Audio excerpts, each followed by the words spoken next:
Dark Shadows, number 46, VTR 22467, Air 3667, take one.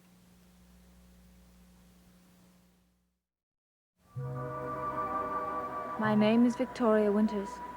Night has come to Collinwood. A growing darkness has slowly crept in from the sea, bringing the day to an end. But it has brought with it no promise of rest, nor of peace. No end of mystery, nor of fear. Again throughout this night and the day to come, knowledge brings not light, but a deeper darkness and a seemingly unending fear. I wish Uncle Roger hadn't suddenly decided to go to Boston to see my mother. Why? I don't know. I just don't like being alone in the house tonight. Well, I'm here, and David's here, and Mrs. Johnson. No. Mrs. Johnson said she was spending the night with her sister. And you and David don't count.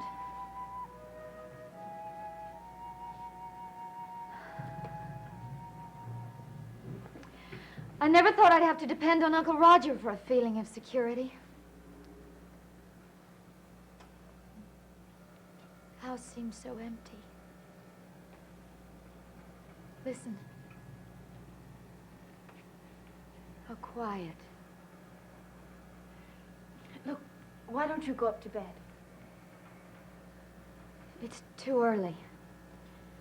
Besides, how could I sleep?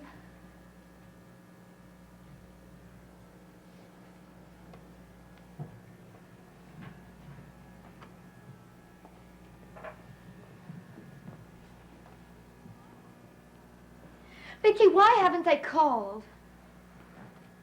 I don't know.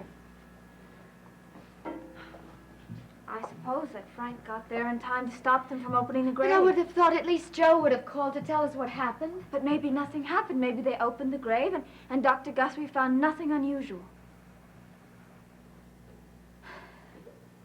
Maybe.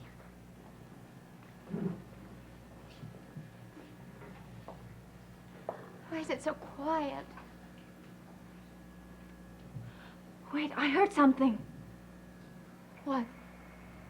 Someone's coming toward the door. Maybe it's Dr. Guthrie. Or maybe it's... Who? How could we forget? We're not alone. Maybe it's Mrs. Collins coming up from her cottage. I don't want to see her. Not tonight. The house is too empty. It's too quiet. Well, I guess it's not Mrs. Collins. She wouldn't knock.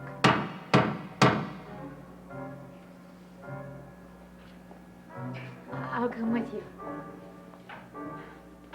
This is ridiculous. We've got nothing to be afraid of.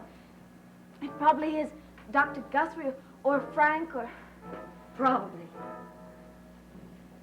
But I still think I should come with you.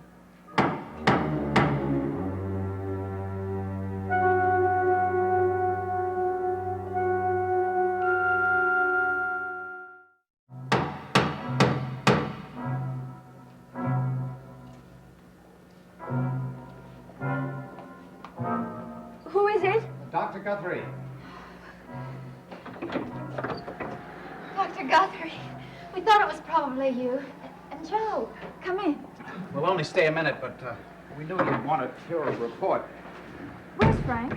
Didn't he find you? Oh, he found us all right. I'm sorry I broke my promise and told him where you'd gone. No, it's all right. I understand. Did he try to talk you out of the whole thing? Yes, he was very persuasive. Then you didn't find what you'd hoped to find? I don't know what he was hoping to find, but we sure found something. What? Well, just when we were about to give up, thanks to Frank, our friend Josette took over. I've never had anything like this happen to me, and I'm not sure I ever want it to happen again. What did Josette do? Well, the caretaker wouldn't let us open the coffin of Laura Murdoch Radcliffe. So Josette, or whoever, or whatever she is, she opened it. She opened it. Yes. It seemed to open by itself, but Joe got a strong scent of jasmine just seconds before. It was Josette. And what did you find? Nothing. What? No, it was empty. Completely empty. You mean Like the vault in the morgue in Phoenix? Yes, and like the grave of Laura Murdoch Radcliffe. Laura Murdoch Radcliffe. Yes, we opened that grave, too, but there was nothing there. It was empty. And it was perfectly obvious that in both cases, nobody had opened the coffin before we did. But what does it all mean? Well, I don't know. But I think I will before long. We're hoping that this will check out with some more information. Isn't that one of the books from the crypt? Yes, the old caretaker lent it to us for a few days. What's in it? Just records, but look here, look here. There's this old newspaper clipping tucked away in it. 1867.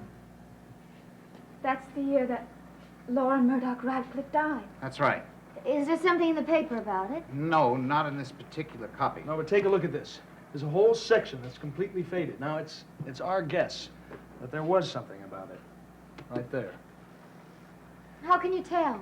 The old caretaker, he halfway remembered something that he was looking for among his books, but he couldn't remember what. Very, very strange thing. He seemed to have a memory lapse. So Joe is going to do some research for us. At the library in town, I think I might be able to get my hands on another copy of this paper. But when are you going to find something definite, something positive? Very soon, perhaps. What do 2 empty graves have to do with my mother being sick? I don't understand that. You will. And I hope we all will very soon. Is there anything I can do to help? Well, I may have to ask you to try another seance. Another seance? Well, I'm not sure yet. But there is one thing that I can very strongly advise. What is it? Try to keep David away from Mrs. Collins. But we can't. You know that we've tried, Dr. Guthrie. But we have no right to. She's his mother. And Uncle Roger always takes her side. He wants her to take David away, and the sooner the better. Well, David mustn't, under any circumstances, go away with his mother. What can we do to stop it? Uncle Roger is the only person who can do that. And he's gone to Boston to see my mother. Well, then I'll have to make my appeal to him when he returns. But in the meantime, try to do everything you can to keep David away from his mother. And in particular, try to persuade him to stay here at Collinwood. For good.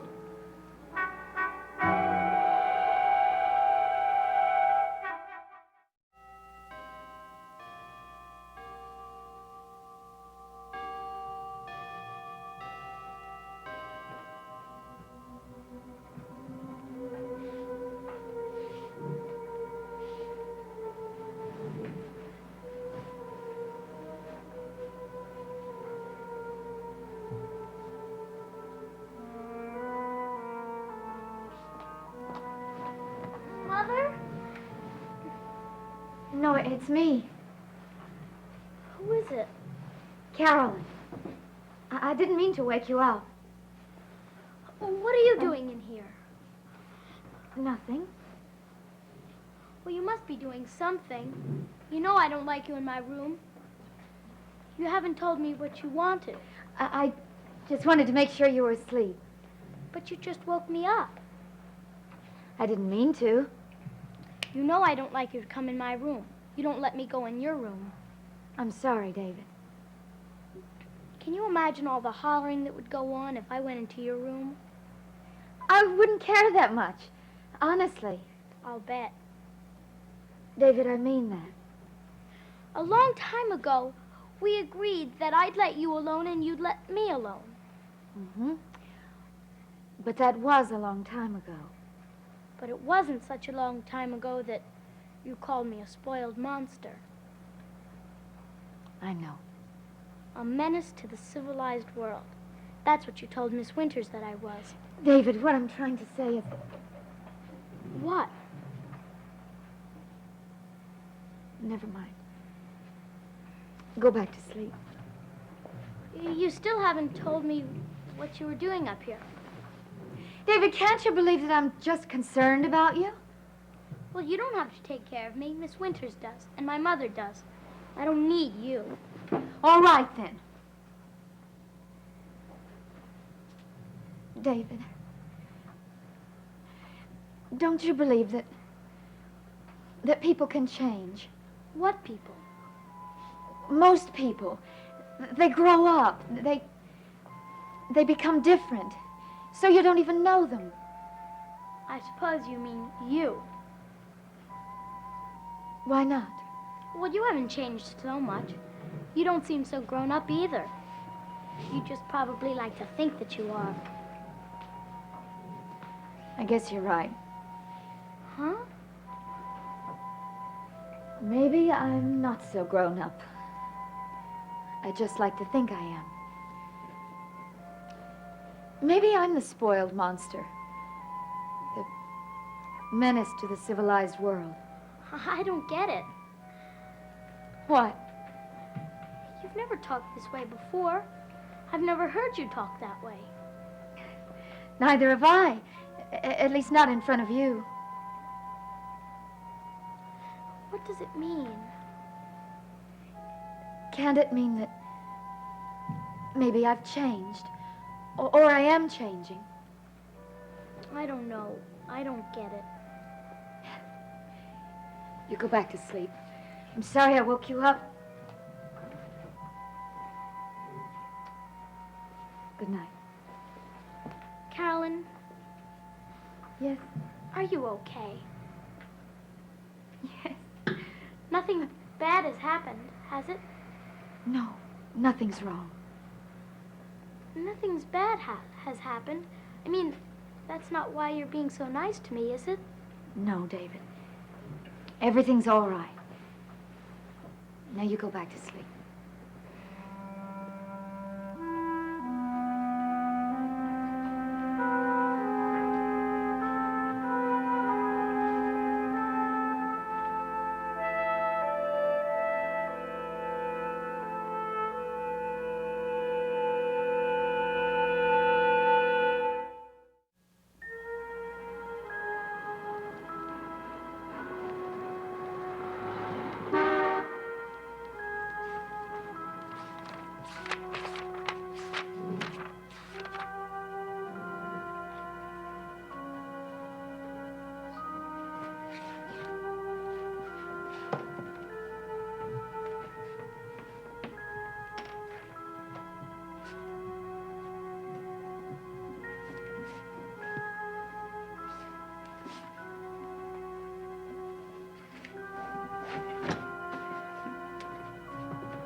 No, the verb is in the right tense.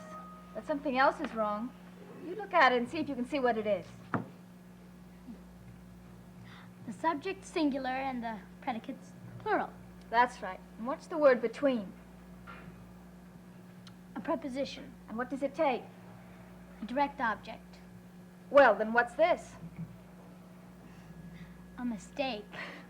That's right. But on the whole, David, it's a very good composition. You like it? Yes, I do.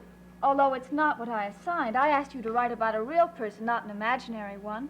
Well, if someone's real in your imagination, isn't that real enough? Well, David, I don't want to restrict your imagination, but I don't think it would hurt if you concentrated a little bit more on reality. But she is real. I told you. David, you don't have a sister, and you know it. Oh, I do know it. I was just wondering what it would be like, or what she'd be like. Well, apparently she'd be very nice. And she'd like me? I wouldn't be surprised. Would it be going too far to say? To say what? Well, if I had a sister, an older sister, well, would she love me? I think so. And would I love her? I don't know. Would you? Well, I guess if she loved me well, maybe. I guess I would, wouldn't I? I hope you would, David. It's a terrible waste not to love the people who love you. I know it is. If I had a sister, well, I know I don't. It was all my imagination. I guess it was stupid of me to even think about it. I should have done the assignment you told me to do. What I want to know is where you got the idea from. No place in particular. You know, I bet Carolyn would be different if she had a brother. Oh, I guess you would. But what's this all about, David? Nothing, I told you. I better get that. You work on your math problems. Hello? Vicky, this is Joe. Listen, is Dr. Guthrie there? No, but he phoned to say he was on his way. I expect him here any minute. Well, look, is it okay if I come out there? I've got something I got to show him. Sure. What is it? Wait till you see it. You found the old newspaper. Right, I found it. Black on white. What does it say? I'll tell you when I get there. Listen, if Dr. Guthrie turns up, tell him I'm on my way. All right, I will. Goodbye.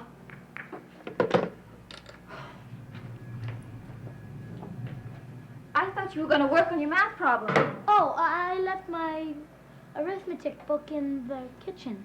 Oh, well, I left some books there, too. I'll go get it, but you please work on that. Do you hear me, David? Yes, I heard you.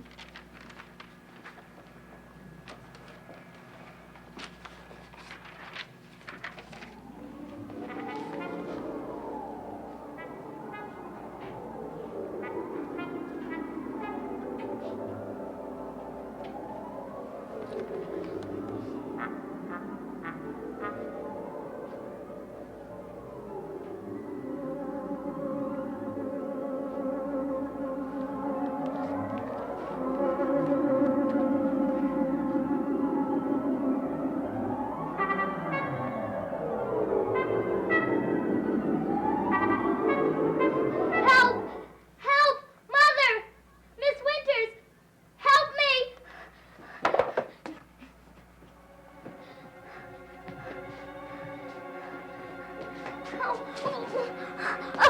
Let me go! David, what Let is me it? go. What's the matter? I want my mother. What In there! what happened? In there! What's in there? Me! I saw myself in there! You're in there? Yes! I saw myself. I want my mother! David, come on now. Tell me, where did this happen to you? Show me. No, I don't want to go back there. I can't! David, No, David. no! In there! He says he saw something. He says he's in there. David, you tell me what you saw. Myself! I saw myself in the fire! What? Help me! Help me! I was on fire! I was on fire! You must have had an early start this morning. I had the library make up this photostatic copy. Well, exactly where is it on the page? Just where you guessed it. Right in the faded spot. Would you please come upstairs, Dr. Guthrie? What is it, David? Yes, I've done everything I can, but he just won't calm down. He's frightened out of his wits. What's happened to him?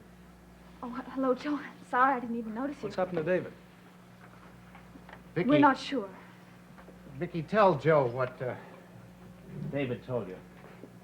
Well, he said that he saw himself apparently in the fireplace. What? He said that he saw himself in the fire. I don't believe it. He's upstairs now, and all he can keep saying is, I was on fire, I was on fire. That is incredible. It is, isn't it? I guess it's something like he saw himself the way he was in the painting and in the flames or something. I don't know. And I don't know how much more of this he can stand. It was a vision of the past. What? Dr. Guthrie, tell Vicky what's in that old newspaper clipping.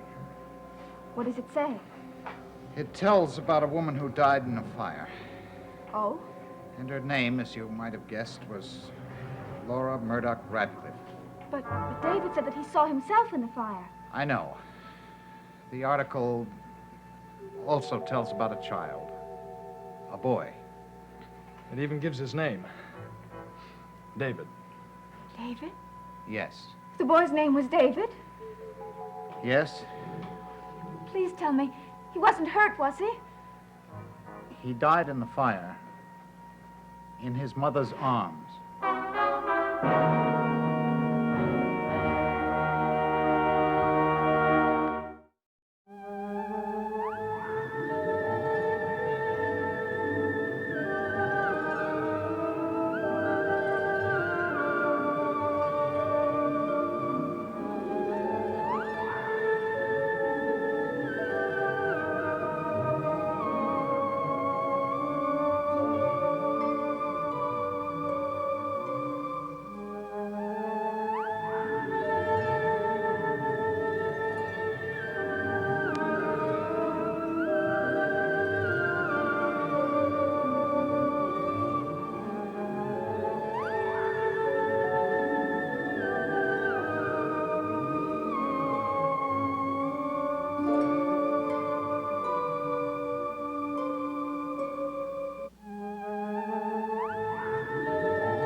Dark Shadows is a Dan Curtis production.